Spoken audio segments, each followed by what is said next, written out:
Hello and welcome to another Vista tips and tricks video. Today is going to be another effects request, and the request was, how do we create symmetrical position effects? So before we start programming, there's a few things we need to get set up to speed up your programming and also to make sure that your rig is actually capable of creating a true symmetrical effect. Now what I mean by that is this rig here has two sets of lights that are hung from trusses and are pointing down, and a bottom row that's sat on the floor pointing up. Now because of this bottom row is physically inverted to the ones above it. So that means that the pan and tilt parameters are also going to be physically inverted. So if I tilt up, you'll see my top rows will go up, but my bottom row will go down. And if I try and pan, you'll see that my bottom row will pan opposite to the top two rows. Now, if we're trying to create symmetrical effects, this is going to kind of get in our way, and it's not going to look exactly as we want. So this is something I like to do before I start programming, and it's part of how I update my show file if I'm touring, and it's also something I like to do if I'm starting from scratch as well. And that is to make sure that all of my lights are panning and tilting in exactly the same way. So to do this with our floor lights, it's actually very simple because they're physically inverted.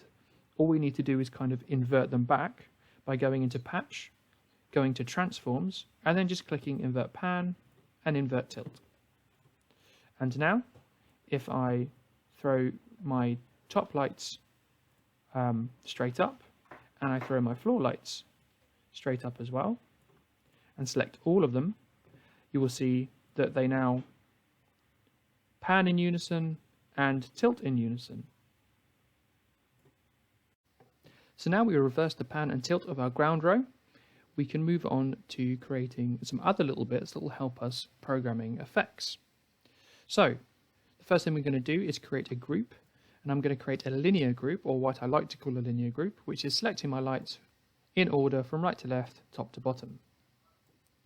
Now you can see the selection order is this little blue dot. And when you save a group, not only are you saving the selection of lights, but also the order that they've been selected in. So I'll call this one linear spots. And when I select that group again, you can see that it also recalls the selection order. Another thing I'm going to do to help us program with this new inverted ground row is make a new custom sort. So you go up to custom sorts, hit new, and I'm going to call this one rig/floor. Now we have our lights arranged in lines of 12, so everything in my rig comes to 24 and everything on the floor comes to 12. Now because I want to be able to split my rig from the stuff that is flown and the stuff that's on the floor, I'm going to go to blocking and I'm going to type in 24/12.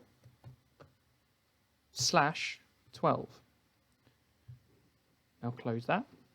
Now if I use my linear group with this, because I went from top to bottom, left to right, the first 24 lights will always be in the first part of this sort, and the bottom 12 will always be in the second, and you can see this denoted by our new number, as you can see that all of the stuff in the rig is denoted as 1 and everything on the floor is denoted as 2.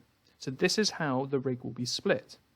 So if I now go to Features and home my lights,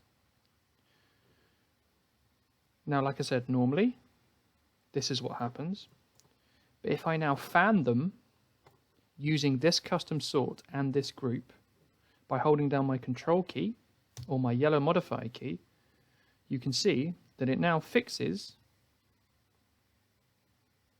that problem. So I can still have everything kind of fanning out the way I want it, and I can still save presets from here as well. So once I've got them kind of fanned equidistant from each other, I can start saving a few presets. The first one I'm going to save is perhaps just a simple up preset. Then I'll save kind of an audience preset.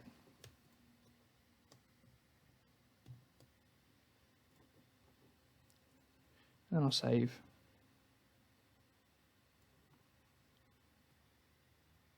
a down preset.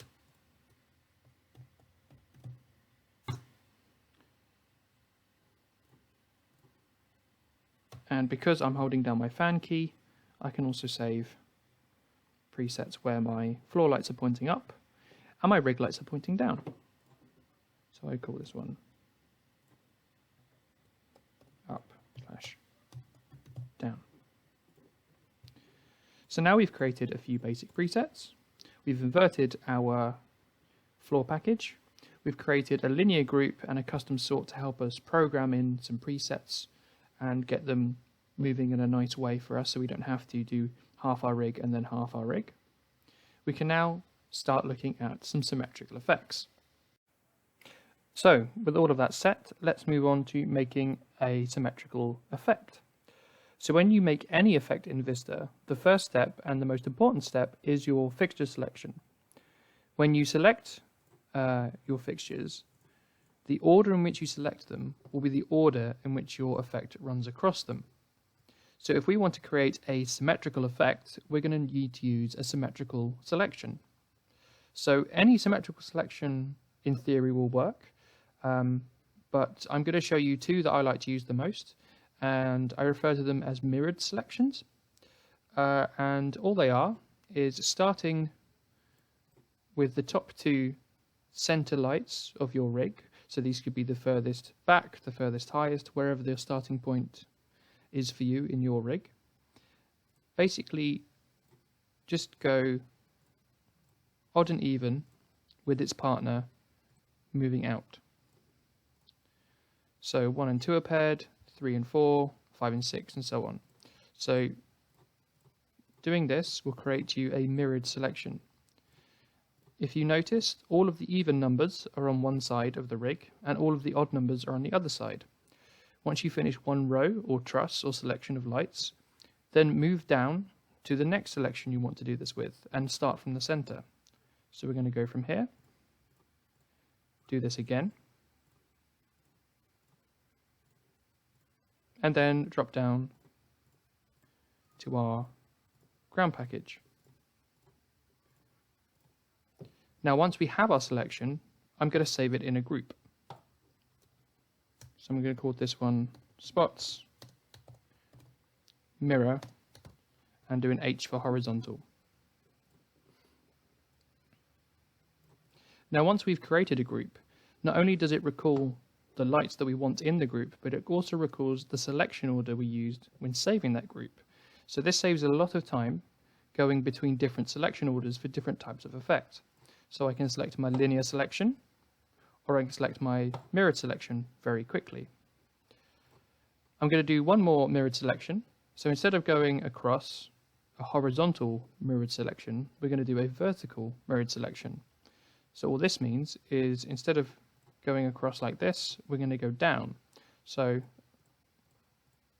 my odds and evens are still going to be split each side of the rig, but this time I'm going to split my selection going down the rig each side instead of going across the rig. So these are both symmetrical mirrored selections. So I'm going to call this one spot, mirror, and then V for vertical. So you can make as many of these as you want. In fact, let's make one more. You can also make a symmetrical selection simply by going in and out and in and out, and they're just mirroring that selection this side. This is also a symmetrical selection. So I call this one simply symmetrical spots. But the first two that I showed you, the mirrored selections, have an extra advantage that I'll show you later on. So now we've created a few different selections for ourselves. I'm going to pick our first mirrored selection and I'm going to take my lights, point them straight out, and create a new position effect. First thing I'm going to do is I'm going to make it a little bit bigger. I'm going to slow it down as well. Maybe a little bit bigger than that. Now, we've got our selection. We've reversed the lights in the rig that we need to. All we need to do now to get this looking more symmetrical is reverse basically half of the rig. Now, because we've done a mirrored selection where half of our odds and half of our evens are on each side of the rig, split down the middle, we can go down to this little drop-down box here and reverse either our odds or our evens. If I reverse my odds now, you will see that we've almost got a perfect symmetrical shape. There's just one more thing we need to do, and that is if we go to sequence, because we have mirrored our rig, so we need everything on the right side to mirror its partner on the left. So we need 1 and 2 to mirror, 3 and 4 to mirror, 5 and 6 to mirror, etc. We need to have a blocking of 2. So I'm going to type 2 in here, and then there we go. We have a perfectly symmetrical shape made very quickly and very easily simply by saving a selection with a group. And the nice thing about a mirrored selection is that this will actually work with any amount of repeats that we put in. So if I put in a repeat of 2, you see that we get a repeat of 2. But I can also use odd numbers as well, a repeat of 3, or 4, or 5, and so on. And this is why a mirrored selection is my preferred way of creating any kind of symmetrical looks. If we want to change our selection, we can simply select another group. So I'm going to select my horizontal mirrored selection this time, group 3. And we don't have to stop our effect and start it again or build it from scratch. We can simply use this button here, update selection, and it'll update it with our new mirrored selection. So this is our horizontal mirrored selection. And again, this will work with absolutely any repeat. But this time, obviously, we get a different effect because our selection is different. So depending on what kind of symmetrical effect you want to create, you just need to sit and play with a few of these values and a few different selection types, and you can produce some really nice mirrored effects very, very quickly. Another thing we might want to do, if I go back to my first mirrored selection, simply by selecting my new group and updating my selection, is we can play with the stagger and overlap as well. So if I start to bring the stagger down,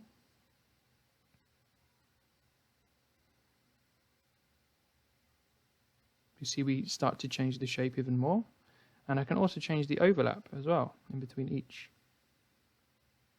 fixture in this effect. So this is just another way of, again, just by playing with these values, typing in some different repeats and blocking values, you'll be able to create some really nice symmetrical effects. But like I said, it all comes from your selection order. So that's the most important part of any effect, not just position effects, is the selection order.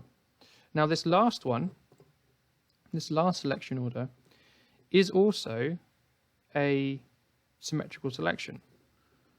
So I'm going to hit update on that, but I'm going to get rid of the blocking. We still have our odds reversed in this, but for this, I can simply use my from ends waveform to make it symmetrical, and I can add repeats to this too. But even though this is a symmetrical selection, because it's not a true mirrored selection like the other two are, you'll find that it doesn't work with every type of repeat. So for instance, it doesn't work very well with a repeat of 5, but will with 6, and again struggles with 7. So this is why I prefer to use one of the first two options I showed you, because they will actually work with any repeat that you want. So you'll never get into a position where if you're updating into a different rig and you have more or less fixtures, it's a lot easier to update with this kind of selection than it is with other symmetrical selections. But like I said, any symmetrical selection will work. The last thing I'm going to show you is a little bit of an extra thing. I've seen also a question on how do we add kind of intensity sine waves that also kind of match our position sine wave effects, and that's very easy to do too. So what I'm going to do is, with this effect running, I'm going to turn off highlight, and with the fixtures still selected in the same selection order, I'm simply going to go to advanced.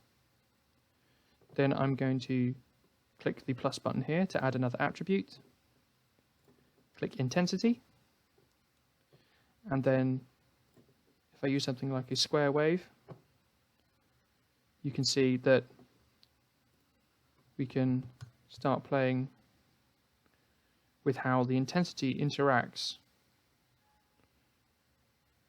with our position effect.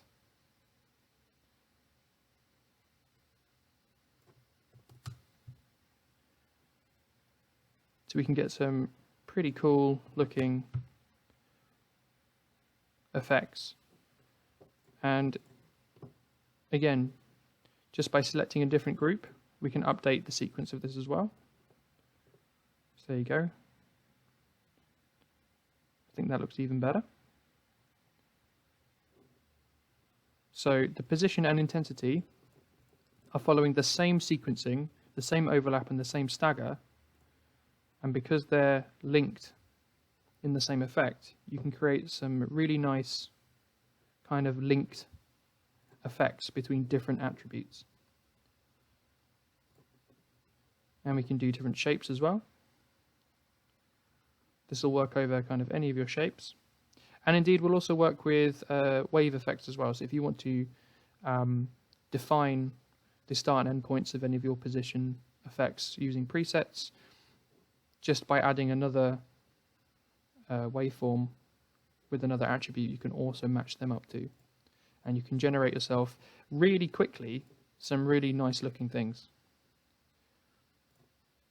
And it's all about just kind of playing with these values, finding out what you like, finding out what works.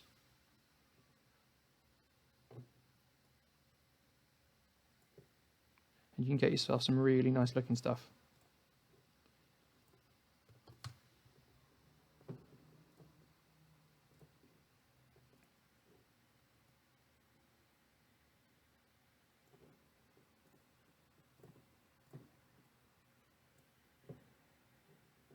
So yeah, I hope this helped. If you have any questions about symmetrical effects or anything else I've shown you in this video, please do let me know.